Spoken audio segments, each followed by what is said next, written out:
안녕하세요, 이세라입니다. 오늘은 소설 위대한 개츠비 이야기를 할까 해요.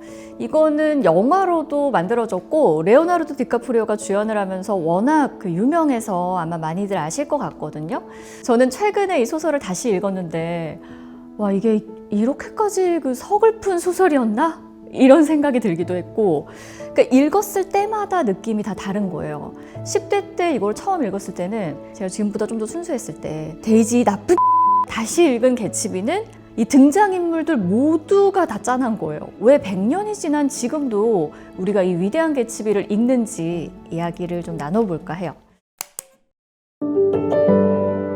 먼저 이 책을 쓴 사람부터 소개를 해드릴게요. 스콧 피츠제럴드. 1896년에 미국 미네소타에서 태어났고요. 위대한 개츠비를 발표한 거는 1925년, 그의 나이 29살 때였습니다.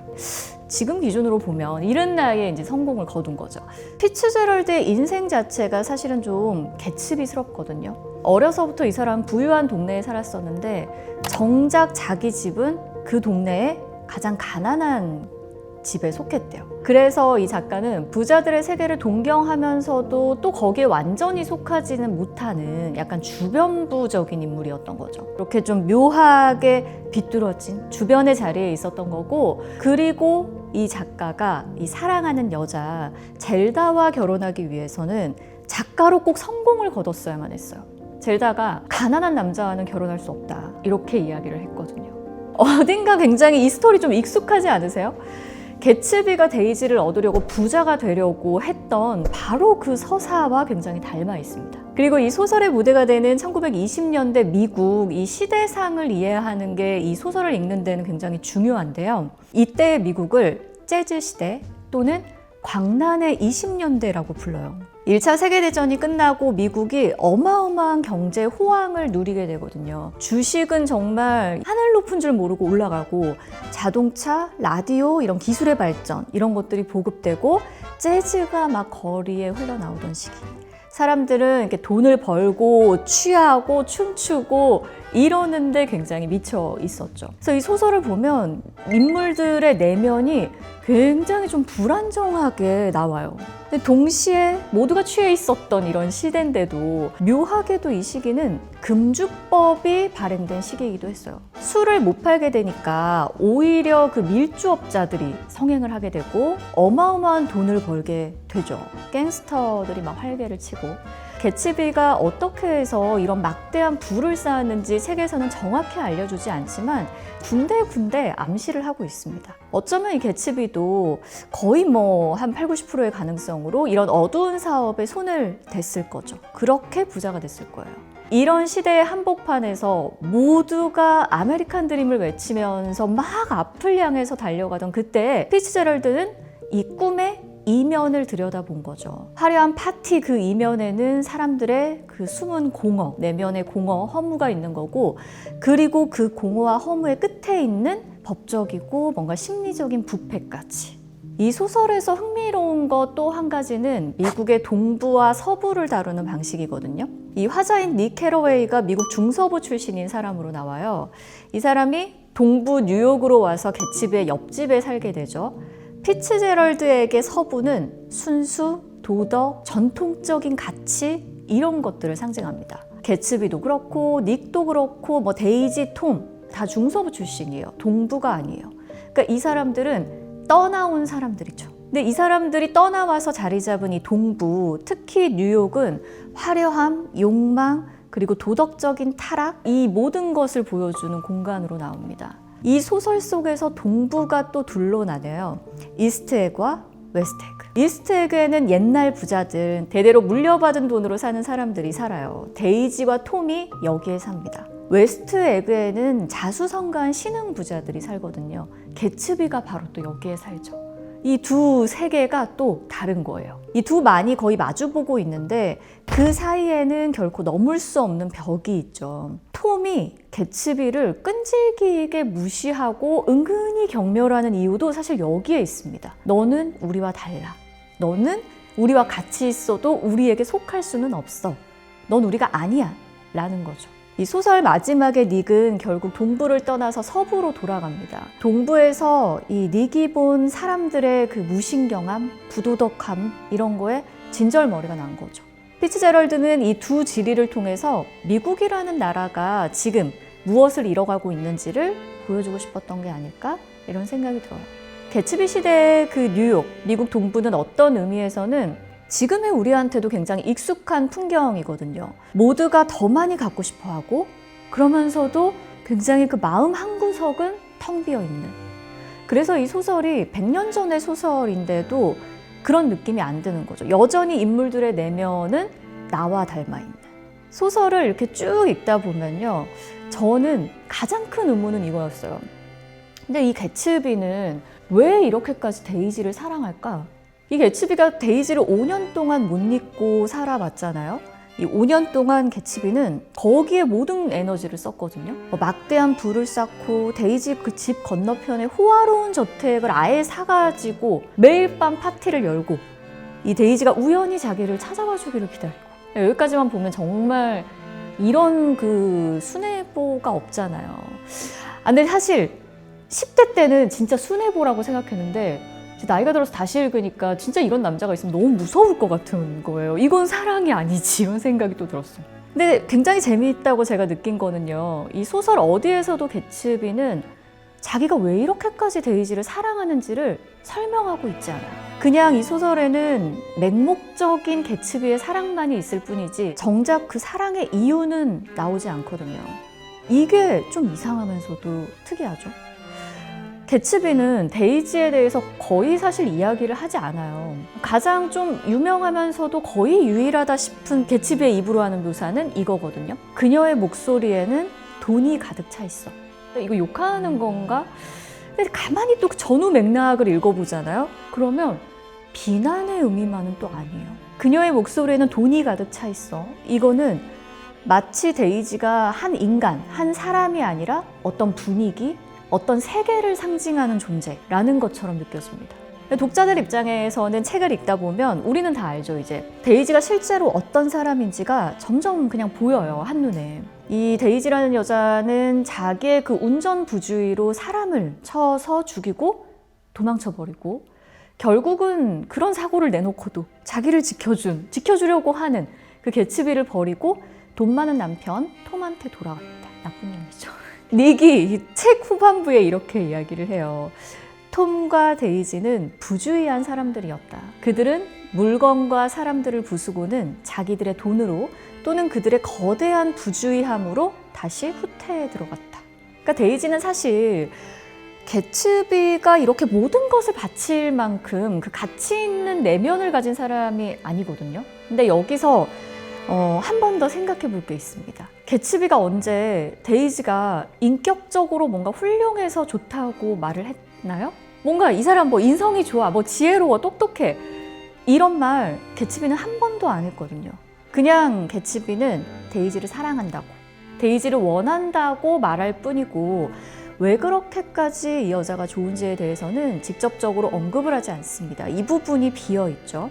대신 우리는 화자인 닉의 입을 빌려서 그리고 이 소설 속에 있는 뭐 여러 단서들을 통해서 알게 돼요.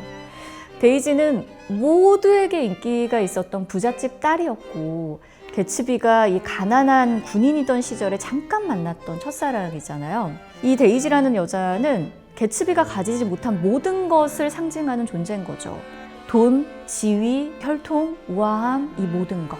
또 모든 남자가 이 데이지를 원했기 때문에 개츠비가 이 데이지를 딱 가지는 순간 이거는 데이지를 원했던 다른 모든 남자들을 개츠비가 이기는 것과 똑같은 의미예요.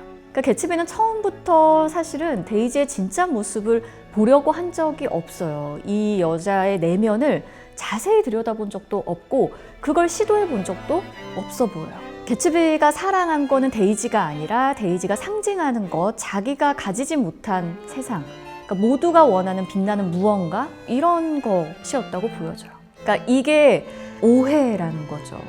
눈 가린 사랑. 근데 이렇게 개츠비의 사랑과 그 안에 있는 그 개츠비의 허상 이런 것들을 마주하면서 드는 생각은 내가 지금까지 해온 사랑이 그렇다고 해서 개츠비의 사랑보다 더 지혜로웠다고 아니면 덜 어리석었다고 말할 수 있나? 그냥 우리는 끝까지 이렇게 눈 가린 채 뭔가 상대의 모습을 보게 되고 그렇게 상대를 사랑하게 되고 어느 날 그렇게 내 눈을 가리고 있던 막이 이제 딱 사라지면서 아 이제야 내가 너의 진짜 모습을 봤다. 나 속았다. 이렇게 말을 하지만 그것도 그냥 그때 내가 만들어낸 또 착각이나 환상일 수 있죠.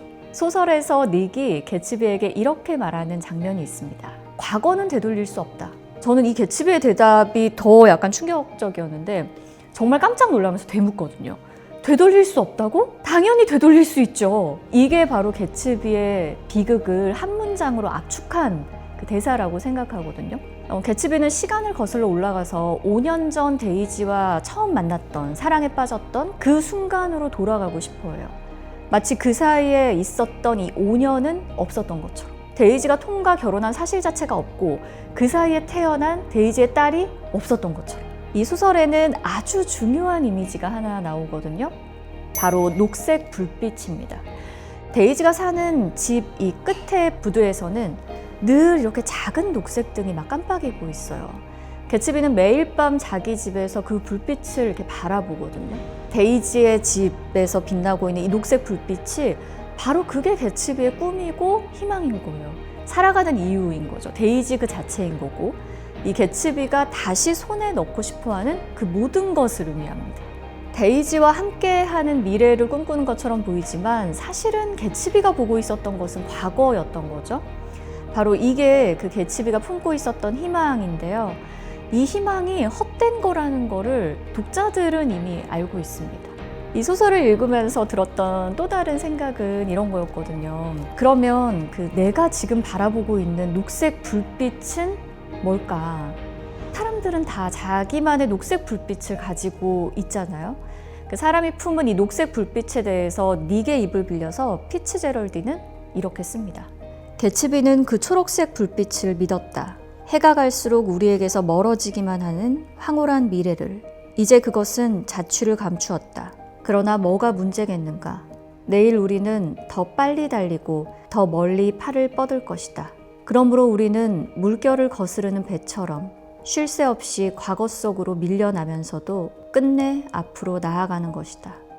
그러니까 사람은, 인간은 자기가 가지고 있는 희망이나 꿈이 헛된 것인지 올바른 희망인지 어떤 것인지도 알지 못하지만 안다 하더라도 설사 나의 희망이 좀 그릇되고 그 헛된 희망일지라도 그것을 향해서 계속 내달릴 것이라는 거죠. 그게 바로 인간이라는 존재일 거라는 거예요. 그럼 마지막에는 아주 중요한 질문이 하나 남습니다. 왜 이 책의 제목이 위대한 개츠비일까요? 객관적으로 보면 사실 개츠비는 위대한 면이 하나도 없어요. 네, 사기꾼이죠. 한심해 보일 수 있고 불법으로 뭔가를 하는 사람이고 그러니까 5년 전 잠깐 만났던 여자를 못 잊고 이 여자를 위해서 어두운 일에 손을 대서 돈을 벌고 근데 그 여자가 또 그럴 만한 사람이 아니야. 그러니까 사람 보는 눈도 없어. 결국은 이 여자에게 배신을 당하고 누명까지 뒤집어 쓴 채 이제 죽는 거죠. 네, 굉장히 비극적인 운명인 거예요. 누가 봐도 어리석은 사람이고 이 어리석은 사람의 비참한 결말을 보여주는 거죠. 평소에 굉장히 이제 무뚝뚝하던 사람이고 별 말이 없던 닉인데 개츠비를 마지막으로 보던 때 이 개츠비의 등 뒤에 대고 이렇게 이야기를 합니다. 너는 그 빌어먹을 사람들 다 합친 것보다 더 가치 있는 인간이야. 이렇게 이야기를 해요. 데이지를 그렇게 동경하고 사랑하던 개츠비한테 뭐 데이지와 톰이 있는 그들의 세계, 그러니까 이 사람들 전부를 다 합쳐도 너보다 못해 라고 말해주는 거예요. 왜 그랬을까요? 데이지와 톰으로 표상되는 이 원래 부자들은 모든 걸 다 가지고 있는 사람들로 나오거든요. 돈, 지위, 사랑받을 자격, 보호받을 안전망? 근데 이 사람들은 그 중에서 어느 것 하나도 진심으로 추구하지 않아요. 그러니까 마음속에 열망이 없어요. 뭔가 꿈꾸는 게 없어요. 그냥 이 모든 것들을 누리기만 할 뿐이죠. 사람을 죽이고도 죄책감이 없고 사랑한다고 말하면서도 책임지지 않죠. 반면에 개츠비는 아무것도 없는 가난한 농부의 아들로 태어나지만 자기가 사랑하는 단 한 사람을 얻기 위해서 인생 전부를 걸죠. 그 사랑이 잘못된 거였고 뭐 그 사람 자체가 가치가 없는 사람이었고 잘못된 환상, 잘못된 꿈이었을지언정 이 환상을 향한 개츠비의 진심과 헌신은 진짜인 거죠. 그러니까 이 위대한 개츠비가 위대한 이유는 이 사람이 부자가 됐기 때문에 화려한 파티를 열 수 있는 뭐 그런 사람이 됐기 때문에 이런 게 아닌 거예요. 무언가를, 비록 그게 환상일지라 하더라도 자기 인생 전체를 걸고 진심으로 사랑할 수 있고 추구할 수 있는 사람이었기 때문이죠. 바로 여기에 그 개츠비의 위대함이 있습니다. 이 시대에 그런 사람은 정말 드물다고 본 거예요. 이 소설은요, 분량이 그렇게 길지 않거든요. 제가 읽은 거는 문학동네에서 나온 건데 번역본으로 해도 이게 300페이지가 채 안 되거든요. 근데 이 짧은 분량 안에 한 시대의 초상이 들어있고 한 인간의 비극이 들어있고 무엇보다 우리가 살면서 한 번쯤 가져봤거나 아니면 앞으로 가지게 될 어떤 감정들, 살아가면서 겪게 되는 이 감정들이 다 들어있어요. 헛된 희망, 환상에 사로잡힌 사랑, 과거에 매인 마음, 이런 것들. 그러니까 다 읽고 나시면 한참 동안 이 개츠비가 먼 발치에서 바라봤던 이 깜빡거리는 녹색 불빛이 마음속에서 깜빡이는 거를 느끼실 거예요.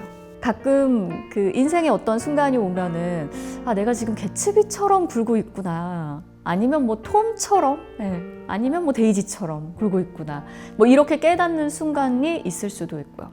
또 어떤 순간에는 아, 개츠비처럼 어리석더라도 그래도 그렇게라도 누군가를 사랑할 수 있다면 다행이다. 이런 생각이 들 수도 있어요. 저는 그랬거든요, 이번에는. 그러니까 이 책이 100년이 지난 지금도 뭐 영화로 다시 만들어지고 또 다시 회자되고 하는 이유는 여기에 있는 것 같습니다. 시대는 변해도 우리 인간의 마음이나 감정, 살아가면서 느끼는 이 감정은 변하지 않는 거죠. 여러분의 녹색 불빛은 무엇이었는지, 그리고 지금 이 순간 무엇인지 한번 댓글로 알려주시기 바랍니다. 네, 오늘 영상은 여기까지입니다. 저는 다음에 또 찾아올게요, 여러분. 고맙습니다.